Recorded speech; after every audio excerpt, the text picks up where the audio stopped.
Tous, je suis Hélène Laverdière, députée de Laurier-Sainte-Marie, la fière circonscription où est la maison mère de Radio-Canada à Montréal.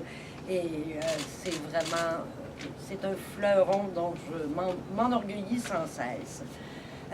Radio-Canada, c'est important. Radio-Canada va être et doit être un des grands enjeux de la prochaine campagne électorale. Radio-Canada, c'est bien sûr la diffusion de notre culture, c'est aussi l'information, c'est aussi un lieu de débat, de discussion sur les enjeux de l'heure et les enjeux de demain. Radio-Canada, c'est plus qu'une grande institution. Radio-Canada, c'est nous autres, ma petite bobinette. C'est vraiment, ça fait partie de notre identité et de ce que nous sommes. Je pense que c'est pour ça qu'on voit une telle mobilisation citoyenne autour de l'enjeu. Il y a des pétitions qui ont été signées un peu partout. Il y a eu une série d'événements. M. Maisonneuve en mentionnait quelques-uns. Je me souviens, entre autres, moi j'ai pu participer à quelques événements. Je me souviens, entre autres, de la grande marche qu'il y a eu à Montréal l'automne passé. Écoutez, j'y ai rencontré mon frère et ma belle-sœur qui n'avaient probablement pas manifesté depuis 30 ans, mais qui étaient là pour manifester pour Radio-Canada. Extrêmement important.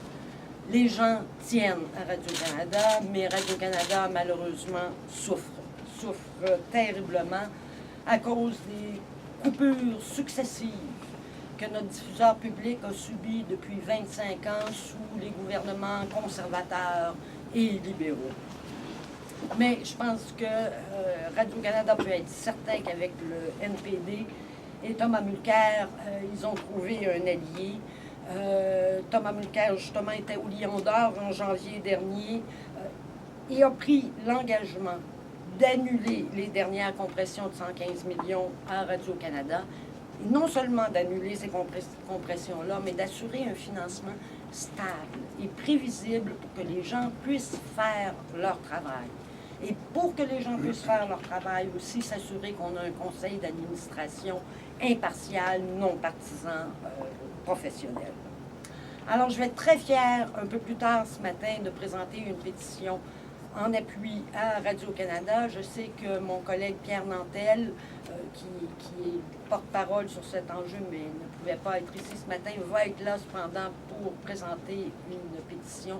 Et je vous remercie d'être présents si nombreux aujourd'hui. Merci.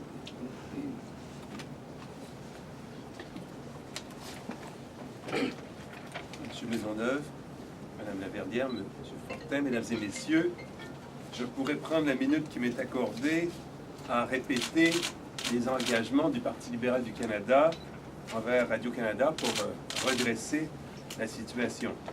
Je pourrais vous dire que nous allons renverser les compressions de 115 millions et assurer un financement stable, pluriannuel et prévisible. Nous allons revoir la procédure de nomination des membres du conseil d'administration afin de restaurer la pleine indépendance de Radio-Canada. Nous allons aussi restaurer l'autonomie administrative des relations de travail de Radio-Canada. Moi qui suis à la fois un ami de Radio-Canada et qui aime Radio-Canada, je veux contribuer à rétablir ces relations de travail. Établir aussi en consultation avec Radio-Canada un plan quinquennal indiquant les grands objectifs à atteindre.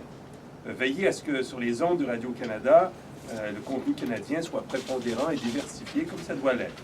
Mettre à contribution le CRTC, le vérificateur général, pour une bonne imputabilité. Et réexaminer la loi sur la radiodiffusion pour le 21e siècle. Re-examine the Broadcasting Act for the 21st century. I'm also repeat everything in English. But I will not do that. Je ne vais pas vous donc faire cette liste de nos engagements. Je vais plutôt expliquer par 4 citations pourquoi, à mon avis, il faut le faire. On vient de perdre un grand artisan de la Révolution tranquille, M. Parizeau. Ça nous ramène en mémoire la phrase de Fernand Dumont. La Révolution tranquille fut d'abord une révolution culturelle. À cela s'enchaîne une citation de Louis Balthazar. Radio-Canada a pavé la route à la Révolution tranquille. Ce qui m'amène à Fernand Séguin. Radio-Canada, c'est ce qu'il y a de plus extraordinaire qui soit arrivé au Canada français depuis Jacques Cartier. Et je termine par Justin Trudeau. Je sais que le Canada qu'il nous faut construire a besoin que la société Radio-Canada soit forte et indépendante. I know that the Canada that we need to build needs a strong and independent CBC. Merci beaucoup.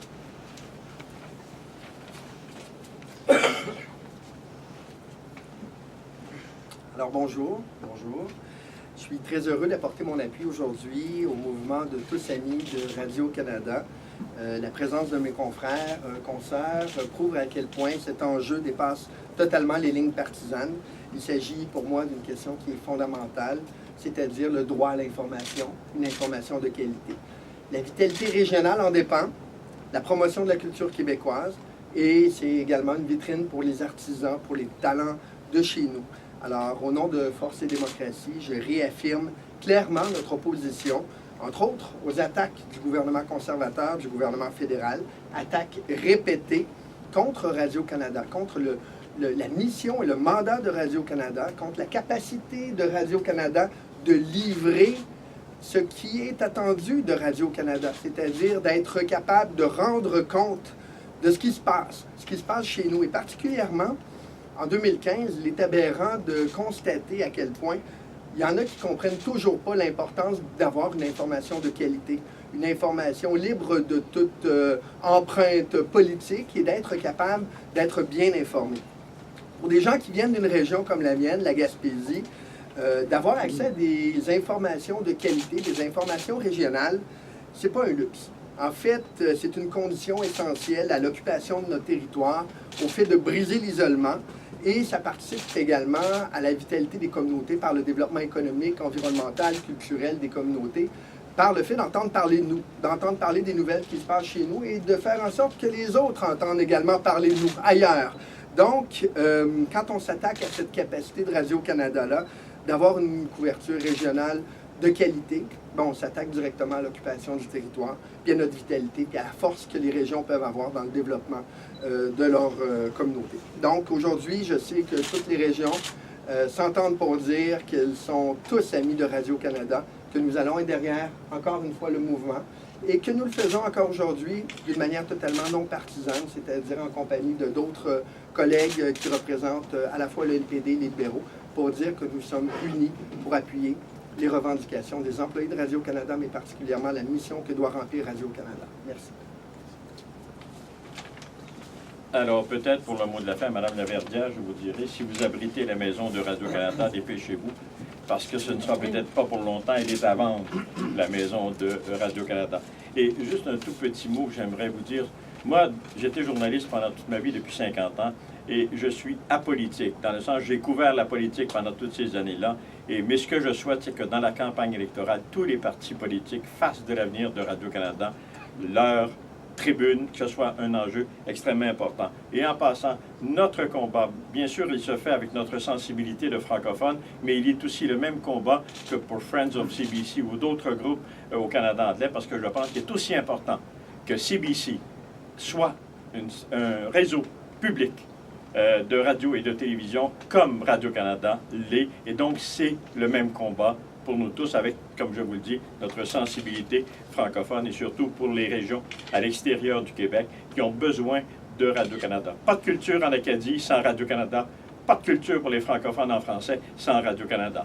Alors, si vous avez des questions, on peut avoir quelques minutes pour répondre à quelques-unes de questions. Ben moi, je vais rebondir un peu, M. Maisonneuve, sur ce que vous disiez. Vous m'avez volé un peu la ligne, là. Oui. C'est l'effort d'aujourd'hui, puis ça s'adresse à tout le monde. La question, l'effort est non partisan. Vous dites que CBC a aussi son importance. Par contre, je remarque que vous êtes tous des députés francophones. Est-ce que c'est un enjeu qui est vraiment plus crucial au Québec qu'ailleurs?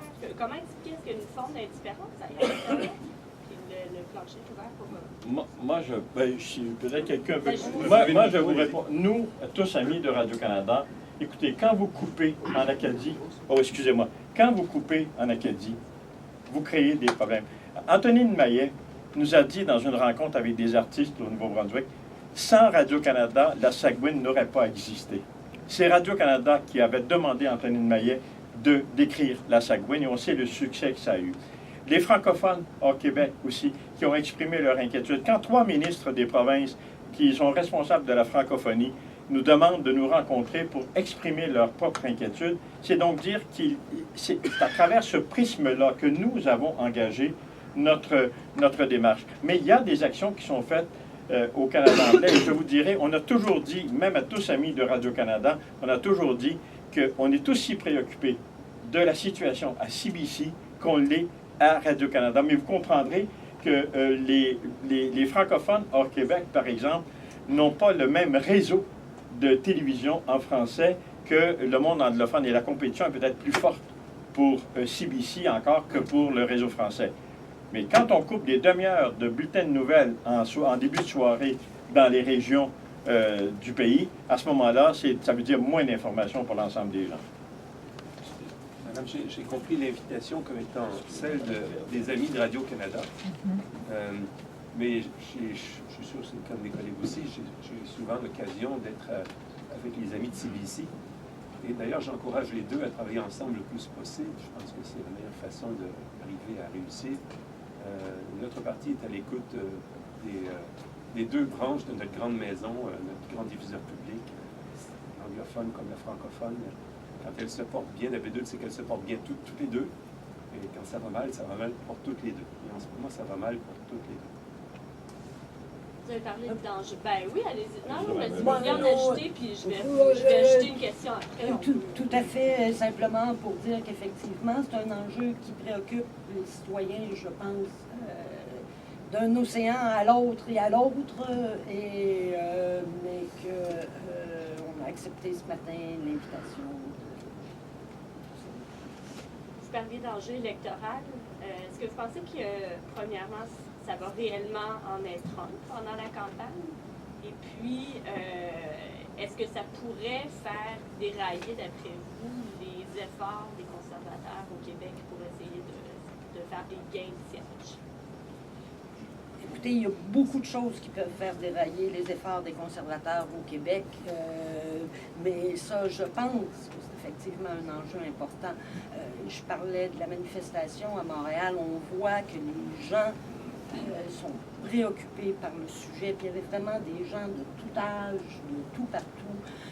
Moi, dans ma circonscription, j'ai fait des communications aux citoyens sur cet enjeu-là et la réponse a été absolument phénoménale. Alors, non seulement ça doit, mais je suis convaincue que ça va être un enjeu important lors des prochaines élections.